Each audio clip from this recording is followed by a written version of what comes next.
첫 번째 우리가 다룰 주제는요.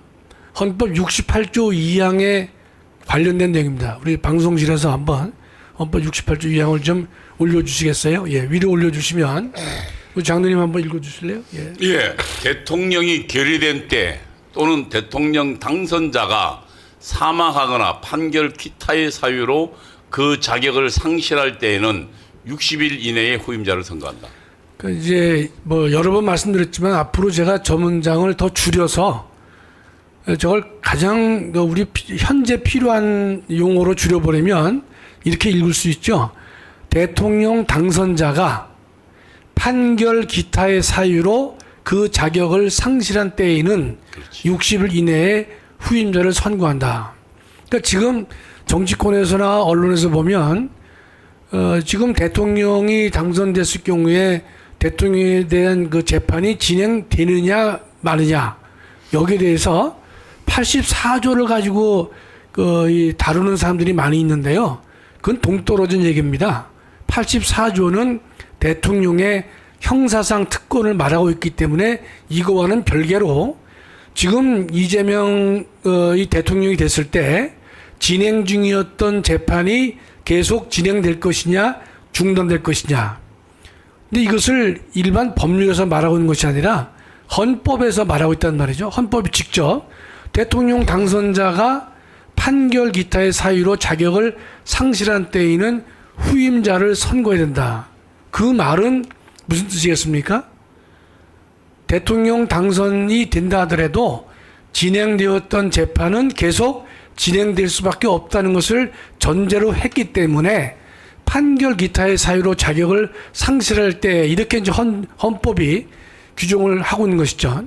지금 이재명 사건은 지금 5건이나 되는데 이제 이번 6월 18일 날 계속 이어질 파기 환송 재판, 그건 선거법 위반 사건이죠.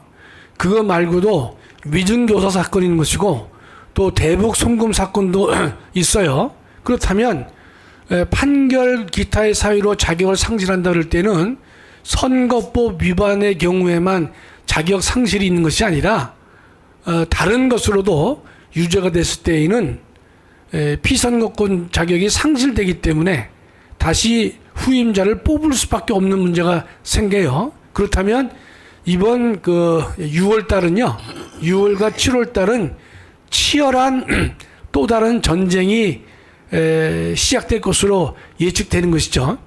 왜냐하면 6월 18일 날 고등법원에서 이제 유죄 파기 환송을 했기 때문에 당장 그날 뭐 결론을 낼지 안 낼지 모르겠지만은 고등법원에서는 유죄로 판단할 수밖에 없죠. 그럴 경우에 다시 이재명 측에서는 대법원에 재상고를 할 거로 보여지죠.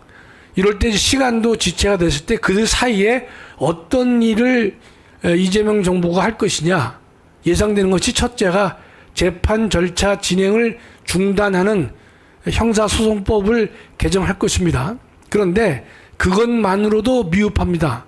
왜냐하면 재판 절차를 중단한다 그럴 경우에 야 이게 위헌이냐 아니냐 문제가 또 발생하겠죠. 물론 담당 그 재판부가 이게 위헌 여부를 제청할지 안 할지는 변론이지만 그러나 그것을 상당히 미흡하거든요. 따라서 아마 이재명 정부에서는 그것 말고도 무엇을 추진할 것이냐, 허위 사실 공표에 대해서 이 행위를 빼버리는 법 개정을 분명히 할 것으로 봐요. 우리 방송실에서 형법 1조 좀 한번 보여주실래요? 형법 1조요. 대한민국 형법 1조.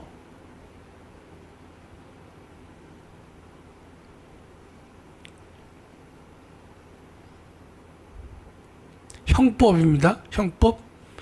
예. 그 보면 이제 1조 2항을 보겠습니다. 2항을.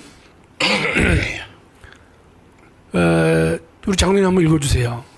범죄 후 법률이 변경되어 그 행위가 범죄를 구성하지 아니하게 되거나 형이 국법보다 가벼워진 경우에는 신법에 따른다. 그러니까 앞에 걸 보면 범죄가 이루어진 다음에 법률이 바뀌었어요. 네. 행위가 범죄를 구성하지 아니하게 될 때에는 뭐 가벼워진 건 빼고요. 신법에 따른다고 됐잖아요. 그럼 새로 만들어진 법에 따르네. 그렇습니다. 그러면 신법에 따르기 때문에 지금 만약에 허위사실 이 공표를 법률에서 빼버리면 삭제하게 되면 신법을 따르게 돼 있다고 이제 형법이 되는 것이에요. 그래서 아마 이재명 정부에서는 재판 진행을 중단하는 것과 동시에 지금 이제 이 허위사실 공표죄를 삭제하는 그러한 법 개정을 할 것입니다. 아예 사망도 그렇게 됐네요. 구성하지 않게 된 경우에는 형의 집행도 면제하도록 돼 있네. 사망. 형집행 면제죠. 예, 예. 예. 근데 이제 형집행 면제는 그 다음 단계고 그 전에 재판이 그건 확정됐는데 그러니까. 변경된 거예요. 예. 집행정지면은 예. 그 전 단계에서 아직 재판이 안 끝났잖아요. 네, 아직 안 끝나. 안 끝났으니까 어쨌든 근데 대법원 확정돼가지고 유죄 취지로 내려갔잖아요. 내려갔지만 대법원 판결은 아직 확정이 안 된 거죠. 확정은 안 된 거죠. 법리적으로. 예. 그러니까 지금 고등법원에 가 있다는 말이죠.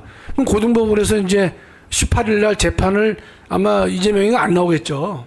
그럼 그때 이제 바로 결론을 내지는 않을 거로 봐요. 한 번 더 기회를 줄 거라고 봅니다. 그럼 6월 한 뭐 말쯤 되겠죠. 그럼 거기서 이제 만약에 유죄로 한다 하더라도 지금 이재명 정부에서는 대법원에 재상고를 할 거란 말이죠. 그럼 그 사이에 6월 달에 공직선거법에 해당 조문을 폐지하게 되면요. 그러면 그 신법에 따르기 때문에 처벌이 되지 않습니다. 예, 지금 이제 법사위 전체 회의는 통과된 상태예요. 법사위가 아니죠. 아니요. 제가 지금 소위는 통과되지 않았는가? 아니요. 소위만 아니고 예. 확인해 보니까 예. 법사위 전체 회의도 통과돼 있어요. 그러니까 그 지금 재판 절차 중단하고 예. 그다음에 허위사실 공표. 예. 그러니까 허위사실 공포죄를 그냥 행위를 삭제하는 그게 법사위 전체 회의를 통과했어요. 그러니까 이제 본회의만 남았네. 보내면 그러니까 언제라도 그냥 그렇죠. 예. 하시라도 이제 당장 뭐 오늘 안 하더라도 우선 저 특검법 3개 통과시켜 놓고 맞습니다. 예, 예. 며칠 좀 눈치 보겠죠, 뭐. 그래서 지금 이제 여하튼 하여튼 그러한 악법의 악법을 계속 만들면서까지도 처벌을 면케하려는 그러한 시도를 아마 대놓고 할 것으로 우리가 예측되는데요. 참 대한민국이 암담하고 참 이거를 어떻게 우리가 설명을 해야 될지 일반 상식을 가진 분들도 참 설명하기 어려울 것이고 저 같은 법학 교수를 하더라도 참 참담하게 그지없는 상황이 대한민국이 당면한 현재 문제가 아닐 수 없습니다. 그래서 하여튼 뭐 현재 우리 헌법 68조 2항에 따른다면 재판은 중단될 수 없다. 진행된다. 우리 황 장로님 우리 아까 헌법 68조 2항을 보셨을 때 그 법 상식적으로 보시더라도 저 68조 2항을 보면 이재명이가 지금까지 진행된 재판은 중단된다고 볼 수 없다는 해석이 나오죠? 중단될 지금 설명을 들으면서 나는 법 전문가가 아니기 때문에 더 조금 실망되고 하는 게 뭐냐면은 재판이 진행이 되더라도 제대로 된 결과가 나오지도 않을 뿐더러 네. 여러 가지 빠져나갈 그런 구멍들이 이렇게 많은데 결국은 저기까지 갈 그것도 없을 것 같은데요? 그렇지 않습니까? 맞습니다. 근데 하여튼 재판은 법적으로 진행되는 게 옳기 때문에 호교에 근데 헌법 84조 대통령의 형사상 특권을 운운하면서 재판 진행될 수 없다라고 말하는 것은 단 한마디도 동의할 수가 없다는 사실을 우리가 분명히 밝히지 않을 수 없습니다. 그러니까 어쨌든 법이라는 거는 그 법에 만들어진 취지가 있잖아요. 네. 그러니까 그 의미. 네. 그러니까 그것을 벗어나면 사실은 그 법을 악용하는 건데 대통령의 형사상에 예를 들면 그 소추를 면하는 것은 대통령 재임 중에 그렇습니다. 그런 것들에 대한 휘말리지 말고 우리 국민의 국익을 위해서 정말로 소신 있게 일하라는 건데 자기 그전에 대통령이 된 죄를 면제하라는 게 아니잖아요. 그렇습니다. 우리가 대통령의 형사상 특권에 것은 다 아시겠지만 대통령이 국가 원수의 지휘로서 또는 행정부의 수반으로서 자신의 일을 수행하려고 하는 가운데 예컨대 남은 모욕한다든지 또는 뭐 흥분해서 뭐 사람을 뭐 폭행을 했다든지 그런 일이 있다 하더라도 그런 것을 가지고 형사 책임을 물어서는 안 될 것이다. 더 큰 일이 있기 때문에 그렇다. 그런 의미 아니겠습니까? 그랬는데 여하튼 뭐 분명한 것은 이재명 사건의 재판이 진행되느냐 안 되느냐의 문제는 헌법 84조와는 전혀 무관하고 68조 이항이라는 사실만 오늘 정리를 좀 해보도록 하겠습니다.